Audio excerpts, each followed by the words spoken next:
Okay, our next speaker is Edmund Southworth. Edmund is Deputy Chair of the York Archaeology Board of Trustees. He advises the board of Destination Viking Association, and he is Chair of its scientific committee. And he is a former director of Manx National Heritage. Like Alison, Edmund has previously spoken at this symposium on 2 occasions.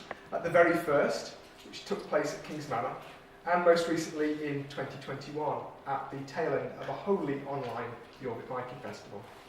His presentation today is Whose Reality Is It Anyway? Practical and Cultural Limits to Imagining the Past. Edmund, over to you. Yes, it's always a pleasure to participate in the Richard Hall Symposium, and really a privilege. I think its inclusion in the Festival of Ideas is probably the rightful place, because it encourages us, I think, to be thoughtful and more analytic than possibly narrative. So that's good.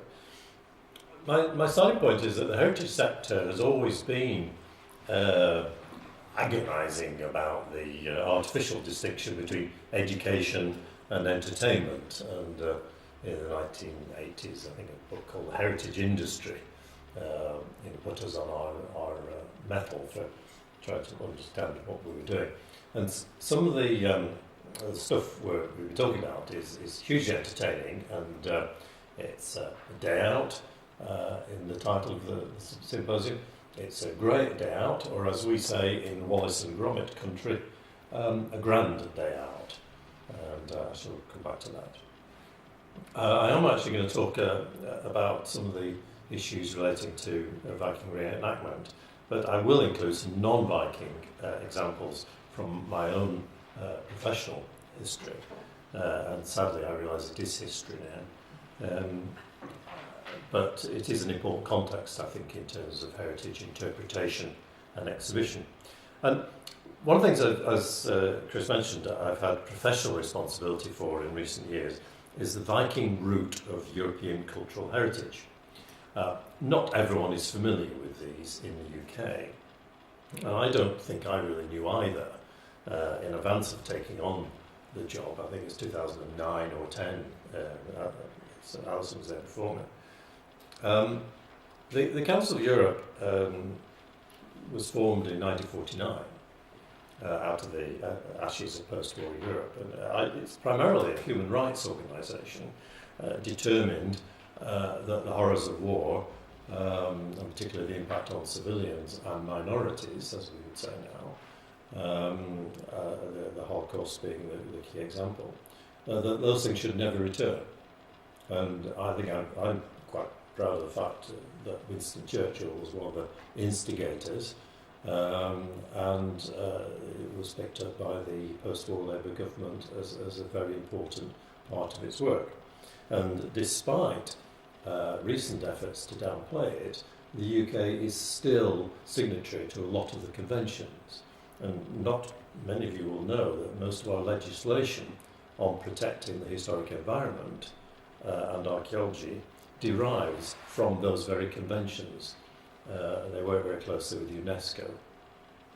And the Council of Europe established a programme of cultural routes in the 1980s to promote common European values of human rights and dignity in a tourism setting. It works for them. And the first route certified in 1987 was the very famous Santiago de Compostela pilgrimage route across northern Spain. And there's now, I think, about 47 routes at the last count, including St. Olaf's Way from Oslo to Trondheim, the Via Francigena from Canterbury to Rome, which are linear routes, but also thematic routes such as the more entertaining historic cafes route, which I really must go on. It seems to involve lots of Viennese cakes. The second route to be certified back in 1993 was the Viking route. And it's now managed by the Destination Viking Association under the marketing slogan, Follow the Vikings. And a key part of the certification process is the expert committee, which I now find myself chairing. And that's crudely responsible for quality control. aligning the route not only with the values of the Council of Europe, but focusing on accuracy and authenticity.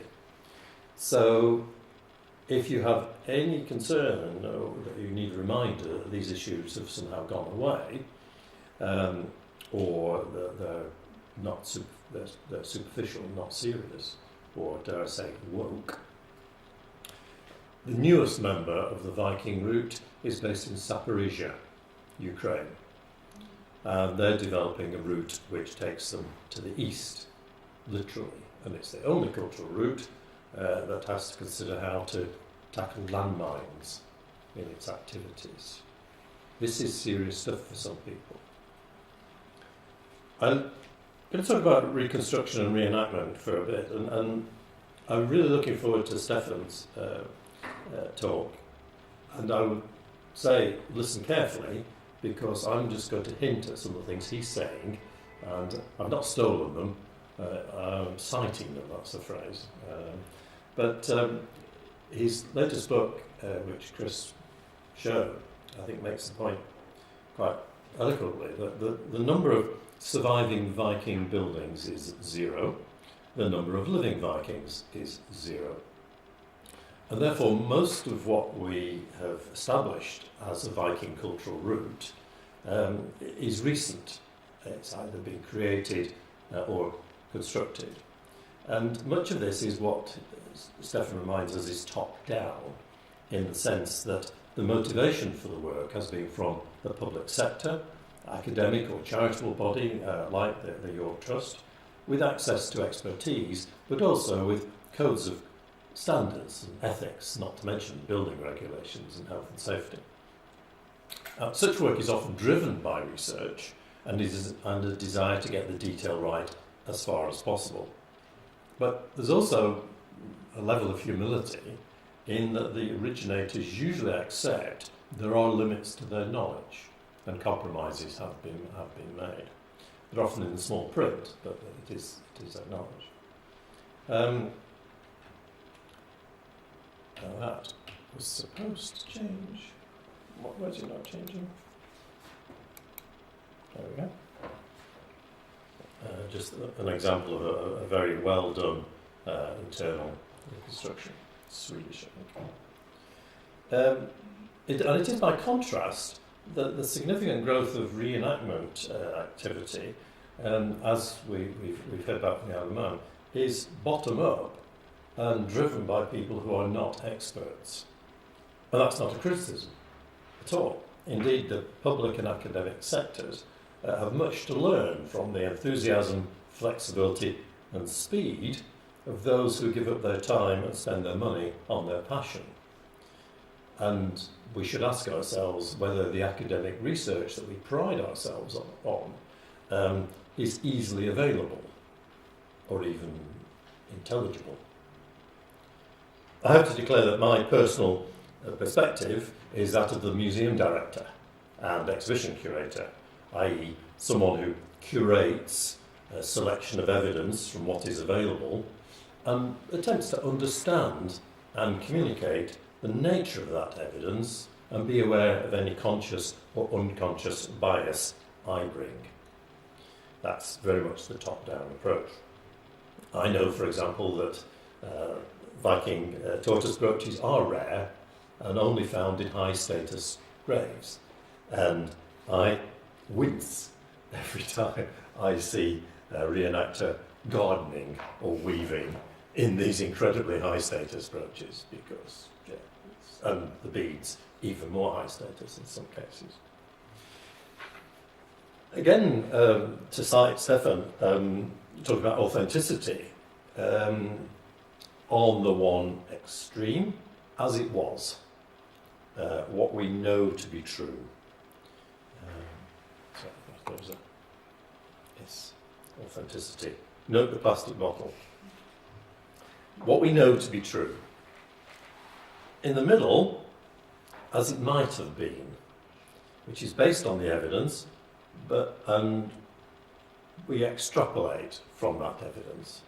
And then on the other extreme, as it never was, the myth and arguably just plain wrong. The barriers to this authenticity are not just the analysis of the evidence, or indeed the lack of it, but actually I would argue there are three types of barriers. And obviously the practical one is that the far past is a dangerous place, and the community reflects that danger. And therefore the community that we see now reflects our health service, our diet, our health and safety legislation, and so on. Now, in the past there's disease, there's disability, there's famine, there's violence and injustice. Never mind the tortoise brooches. Where are the aged and infirm? The widows, the orphans, or the women who die in childbirth? Sailing, carpentry, agriculture and forestry are arguably more dangerous when it comes to missing limbs and life-impacting injury in the absence of antibiotics. There is beauty, of course, and where would our marketing people be without inspiring examples of the masculine and feminine body? And Dimitri is one of the people who works with our colleagues in Tonsberg, and I took this at the Viking Festival that Alison and I were at. Did you see Dimitri? I recall him, yes. Another barrier, I think, is the conceptual, the sort of things we reenact and why we reenact them. If you think about common activities, farming, cooking, church services, legal disputes, politics, music, poetry, these are common and familiar activities in times gone by, and particularly the Viking period, the exercise of law, music and poetry, we know from the records and the sagas are hugely important parts of community life. Yet they're not as much, well, they're not seen as much as a spectacle than, say, axe fighting. It's a lost opportunity. Alison's talked about Tynwald. I think we know that 2 Manx Viking kings died in combat at the Parliament. They were told to put their weapons away, but for somehow they had an argument. And if you listen to some of the Parliament, PMQ's broadcasts, you'll see that passions run high, even in civilised debate. And then there's the ethical dimension, and this is often talked about by academics, but the discussions tend not to go much further, I think. As a society, and as I say, as a European society at the moment, we do not celebrate slavery. I'll talk about that a little bit further on. We do not celebrate the sexual violence that goes with slavery. We no longer attend public executions. And this is a conscious self-censorship at a society level. And it's what the Council of Europe says is a good thing. And it's one of the reasons why I will be very reluctant to consider, as some of our politicians were talking about yesterday, moving away from the Council of Europe on human rights. I can't see it myself. But we do live in difficult times, and I'm conscious that the European perspective is not the same as large parts of America, it would seem, or east of Ukraine. But we know these things exist in the Viking period, but we are choosing not to reenact them. But this doesn't mean that we should not tell people about them. To step back from Vikings for a while, many years ago I was responsible for African collections at the National Museums and Galleries on Merseyside. And as such, I was on a team which developed a gallery on transatlantic slavery back in 1994. And the gallery was to be built in the new Maritime Museum in the Albert Dock, and it was in the same zone as an earlier gallery on Irish emigration, which had built a partial reconstruction of a boat which carried people to the New World at the time of famine.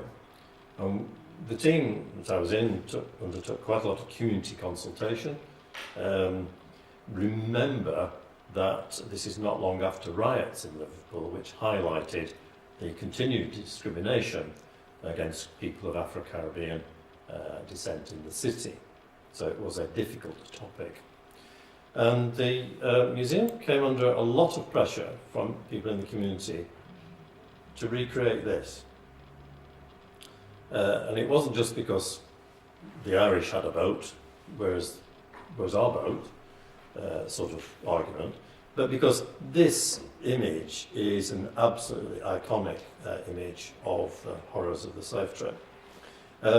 It's one of the few pieces of evidence, and it was reused. This isn't the original. This is an earlier one. It was reused as a poster for the abolition movement, and you'll see it in every book on the transatlantic slave trade. And the debate was an important one, a bit of a distraction in a way. We, as a top-down team, could simply have argued that the fire officer wouldn't allow it. But actually, we felt that the reality was so much worse that we could never reconstruct it, and we shouldn't even attempt to reconstruct it. You've only got to think about the mixture of starvation, seasickness, violence, the lack of sanitation, vermin and disease, causing a massive loss of life. An estimated 20% of human beings that were taken as cargo across the Atlantic lost their lives. And as many of them were simply dumped overboard, we have so little understanding and knowledge of that period. And our compromise was actually to encourage visitors to focus on the impact of these individuals and for some of their descendants, using the written and spoken word, of which there is a lot. And the gallery, in the end, used a lot of first-person video recording, not just actors, but also local people, saying straight to camera what it meant to them and how they imagined it must have been. So it was a compromise, but it was sombre, respectful, and actually very powerful. I'll give you another example. This is Lancaster Castle, which I used to manage part of, one of these quite early Norman castles, which then developed into a prison. Because it was a working prison and a working court, we operated guided tours instead of formal interpretation. There were no exhibits here. We did research with Central Lancashire University, and their laser scanning of the walls of some of the cells revealed late 18th century graffiti, which could actually be traced to particular individuals. These individuals were awaiting trial, very exciting. However, they were on trial, they were sailors in the Navy, and they were on trial for sodomy.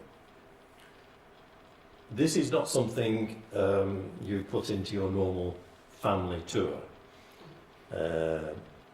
So we'd already had some issues with another part of the castle, which was the room where condemned men and women were prepared for hanging.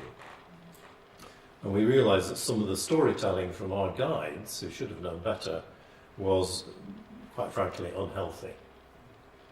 So we decided to take the opportunity, I'll just remind you of the way that Alison and the team have developed Labyrinth, to do something which we called Dark Tour.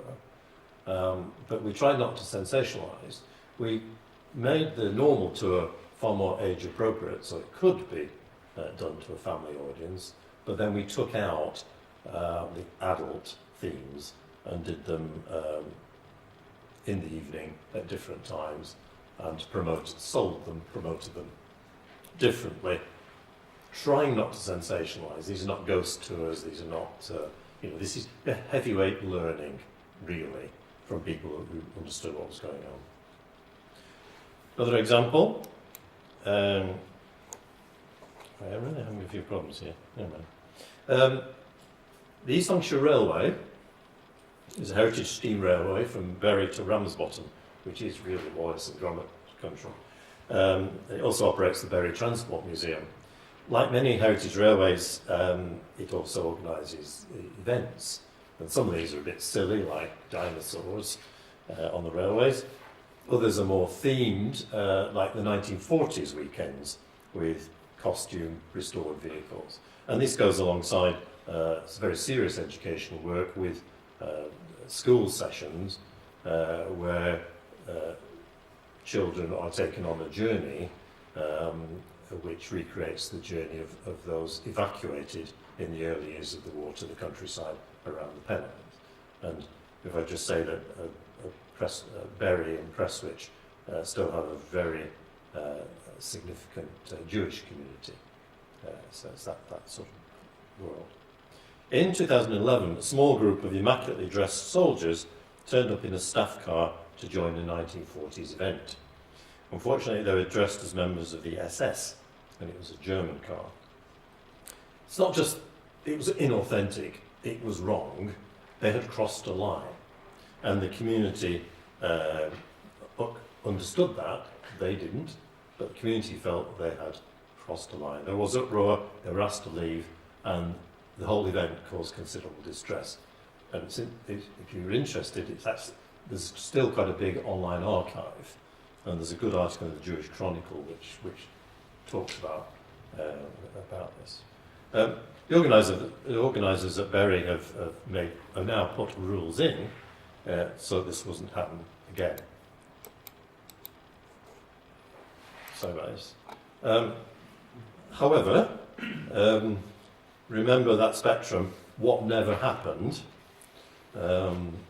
Apparently these guys do a really good job of checking tickets on the train. Now you could argue that there are two main types of Viking reenactment, which overlap, of course. I'm very conscious I'm going to overrun slightly, Chris. That's okay. The excavation of quite a number now of Viking egg structures in recent years has led to a natural desire to reconstruct them. And most reconstruction is done in good faith using now very accurate records from archaeology or other evidence such as stone carving, but also the carpentry found in boats, which you'll hear more about later on. This produces something which is recognisable and as close to authentic as you're probably going to get. Stefan, you're going here. I can recommend the lamb stew. This is at Bora, in Norway, and this is in Sweden, but again, this is a very decorous event. This is a lecture. The event I went to involved a huge amount of mead, and it's rather fuzzy, to be honest. When you have a building, you must have an activity which reflects the purpose and function of the building, and that's simultaneously a constraint and a control mechanism. Nothing wrong with the control mechanism, it keeps people sensible. You have feasts in a feasting hall, you keep pigs in a piggery, and you smelt metal in a smithy. And of course you sail or row in a Viking boat. And the link between structure and activity is quite useful. Again, the expense of these larger reconstructions means they're often in the public sector and subject to the same kind of ethical and political constraints that I mentioned earlier. You can't insult the funders. What I should have said about Lancaster Castle is at that time we were the tenants, the landlord was Her Majesty the Queen. So that there are some things you do not do when your landlord is Her Majesty. The other end of the spectrum often combines the building reenactment, this is Trelleborg run by the National Museum in Denmark, with the outdoor activity. And the outdoor reenactment based around activities is highly mobile, it can evolve the community, and it's ideal for festivals. The corollary of that is it's got fewer constraints. or controls, and it's more difficult to stop. But it does actually acknowledge, as Alison has already told us, that some Viking events did take place in the outdoors. So there's actually nothing wrong at all with these mobile things. They are part of the story. It's a different year from your photograph. Which one is it?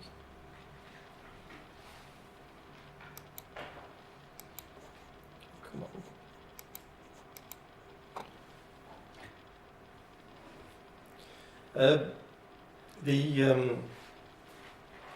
The other thing possibly worth mentioning is that increasingly we're seeing people making a living from this, a sort of a living. So does it matter what they do? How do we control or enable them to do a better job? This is Ben Bailey, who, well, it's actually Rollo, a Duke of Normandy, who will be coming to these shores in 2027. It's the 1000th anniversary of the birth of William the Conqueror. So I'm sure Rollo will be coming.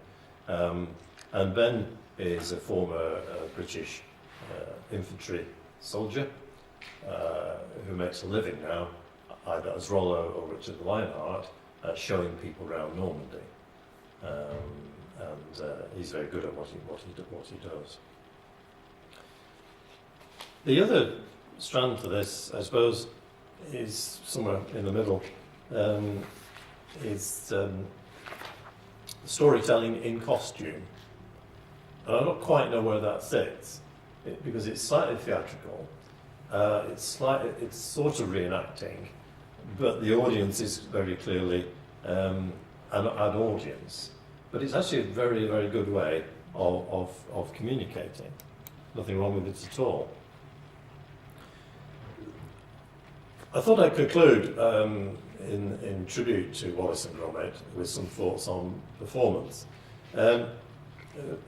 We've already heard about Labyrinth from Alison, and it is brilliant. It is brilliant. Some of the conventions associated with theatre and film, not so much film, but the conventions, date back to the ancient Greeks. And we've still got the scripts, and we've still got the buildings that those things were performed in. I think we can learn a lot. And most theatre is public, is that there's an audience and there's a clear distinction in role and space between the actors and the audience.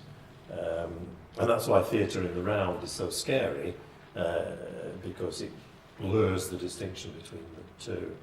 And most reenactment is public, where the actors are performing to an audience, but what's interesting about it, and less so than in other disciplines, sometimes the events are closed to the public, but they're still a performance, because the performers are performing for other actors. And I think this is an interesting image, because there's no audience. It's surprisingly dull. And it's either a very badly posed PR shot, or those people are just taking a break from whatever they were doing and just talk to each other. Spectacle or drama? Spectacle or theatre drama? Spectacle and drama are subsets of theatre, obviously. Drama is fundamentally about engagement in a scenario. And it allows the audience to suspend disbelief in the situation presented to them, which quite frankly can be ridiculous or tragic. Scenario sets up place, characters, and a plot which determines the relationship between them. And a plot can have twists, it can have jeopardy, catharsis, the Greek term, climax, anticlimax, pathos, again, a whole series of Greek terms for the way a drama is constructed. And sometimes actors can break the fourth wall, talk directly to an audience. Are you enjoying it so far, Alison? Thank you. Just broke the fourth wall. And not all the activity is in the plot. Yes, you are trying to suspend disbelief from what's on stage, but you can have a narrator or a chorus who is commenting on what's happening.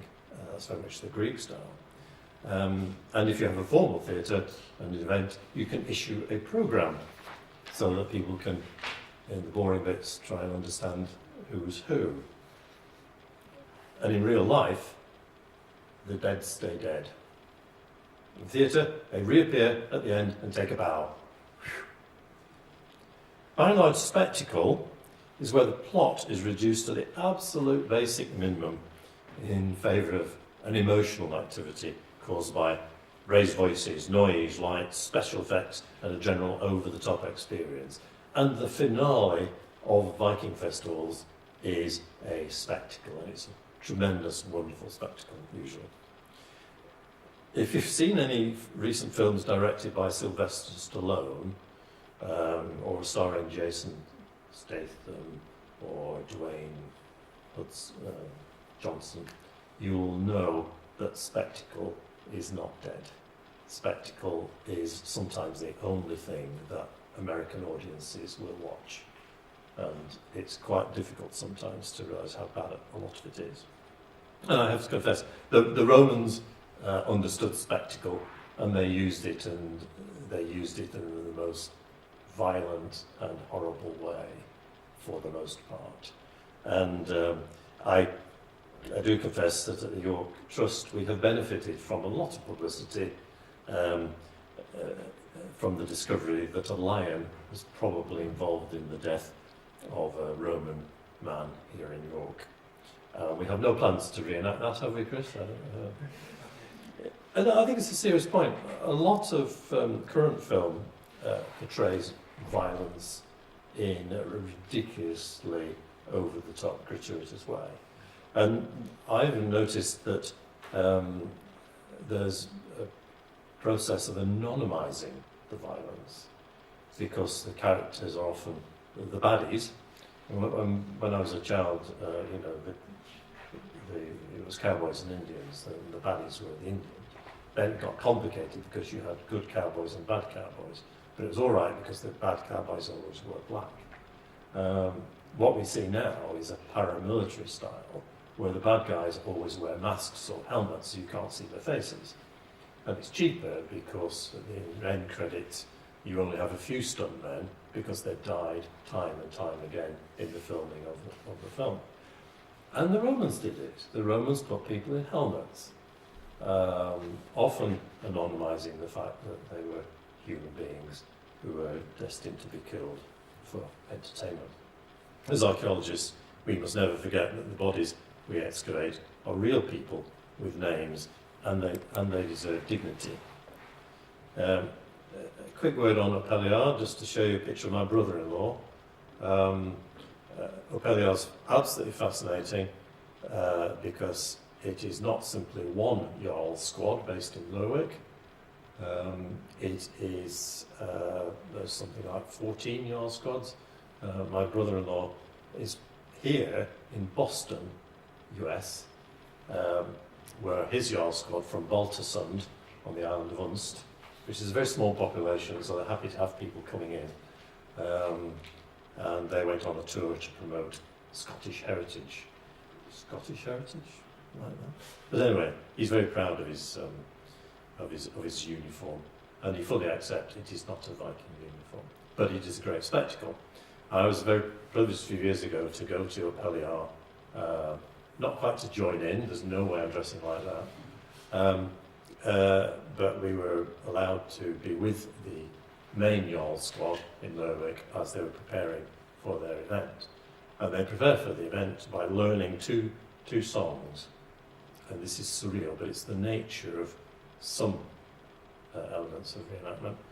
There's an official Jarl song, which was written at the beginning of the 18th century, verse after verse after verse, in typical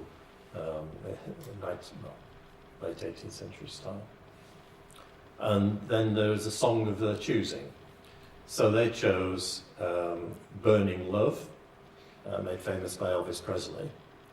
And they basically act like an American college marching band in full uniform as a squad, singing Elvis Presley song, whilst inebriated, because alcohol is part of the ceremony. At night, there was something like 4,000 people carrying torches, many of whom, interestingly, in drag. There's something about the Uphelly Island Merwick which allows people to be different, be accepted and be different. And it's cathartic. It comes at the end of a very brutal winter, the end of January. The weather is usually absolutely awful. But it has become, it's not a tourist event, this is a community event. And afterwards, each Jarl goes to a community hall and carries on drinking. They finish about 4 or 5 o'clock in the morning, and it is a public holiday the day after for them to recover. And everyone accepts that, and you can't get a taxi or anything, so quite right. Anyway, I think we can both agree that theatre and festivals and spectacle are not just great fun, but we have sanitised them. They operate within constraints and controls. They do contribute to our understanding of the past, but we can probably do better to make sure that they combine the spectacle with some interpretation. Maybe actually the answer is to make our museums slightly more of a grand day out. Thank you.